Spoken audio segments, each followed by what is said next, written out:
بسم اللہ الرحمن الرحیم۔ آج سے اسلام آباد کے اندر سرکاری تعلیمی اداروں میں کلاسز کا بائیکاٹ کر دیا گیا ہے اور اساتذہ نے کلاسز لینے سے انکار کر دیا ہے۔ اس کی وجہ کیا ہے؟ اس کے لیے کنفیوژن پھیلائی جا رہی ہے کہ شاید اساتذہ اپنے مفادات کی خاطر یہ سب کچھ کر رہے ہیں۔ والدین کو یہ بتانا ضروری ہے کہ اساتذہ غریب بچوں کے لیے یہ سب کچھ کر رہے ہیں۔ حکومت وقت نے ایک آرڈیننس جاری کیا ہے جس کے تحت اسلام آباد کے تعلیمی ادارے میونسپل کارپوریشن کے میئر کے انڈر آ گئے ہیں۔ سب لوگوں کو پتہ ہے کہ کوئی بھی میونسپل کارپوریشن اپنے ٹیکسز سے رن کرتی ہے اور اس کے تمام اخراجات وہ پبلک سے وصول کرتے ہیں اور پھر پبلک پر لگاتے ہیں۔ گورنمنٹ آف پاکستان نے یہ ایسا اقدام اٹھا کر ہمارے غریب بچوں کو اس طرف دھکیل دیا ہے کہ شاید ان کو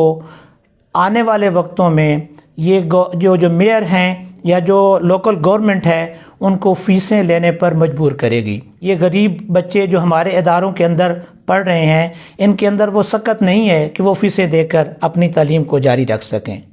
تو یہ والدین کو بتانا ہمارے لیے انتہائی ضروری ہے کہ ہم والدین تک یہ بات بتا سکیں کہ یہ ہم اپنے مفادات کی جنگ نہیں لڑ رہے بلکہ اپنے بچوں کے مستقبل کی جنگ لڑ رہے ہیں اور ان کے لیے ہم آواز بلند کر رہے ہیں، کیونکہ جب تک یہ گورنمنٹ کے انڈر ہیں ادارے، اس کے باوجود بھی ہمارے ایکسپینسز جو ہیں وہ پورے نہیں ہو رہے۔ ہمارے ہاں 2 سال سے لوگوں کو ہائرنگ نہیں ملی، لیکن اس کو جب کسی لوکل گورنمنٹ کے انڈر کر دیا جائے گا تو پھر یہ سکول کیسے چل سکیں گے؟ یہاں پر ایک سیاسی مداخلت ہوگی، سیاسی لوگوں کا عمل دخل ہوگا اور سیاسی لوگوں کی عمل دخل سے یہ ادارے بہتر انداز میں نہیں پنپ سکیں گے۔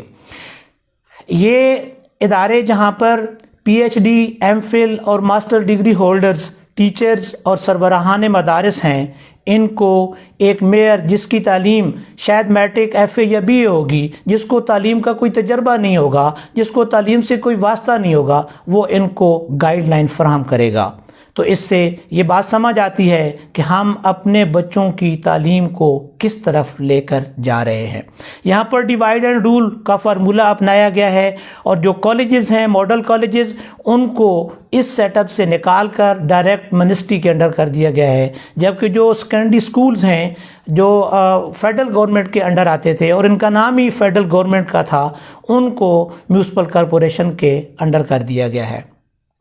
تو والدین تک یہ میسج پہنچانا ضروری ہے کہ آؤ ہمارے ساتھ چلو، آؤ ہمارے بازوؤں کو مضبوط کرو تاکہ ہم آپ کے بچوں کے لیے وہ سہولیات فراہم کروا سکیں جو ان کا حق بنتا ہے، کیونکہ منسٹری کے انڈر ہوتے ہوئے بھی ہماری وہ سہولیات بچوں کو نہیں مل رہی، تو چاہے جائے کہ وہ میونسپل کارپوریشن کے انڈر آئیں گے تو ان کو یہ سہولیات مل سکیں گی۔ والدین سے یہ درخواست ہے کہ وہ اس آرڈیننس کو واپس کرنے میں ہم سب کا ساتھ دے اور حکومت وقت سے یہ درخواست ہے کہ وہ ہمارے مطالبات کو منظور کرے اور اس عوام کے غریب بچوں کی خاطر اس آرڈیننس کو فی الفور واپس لیا جائے۔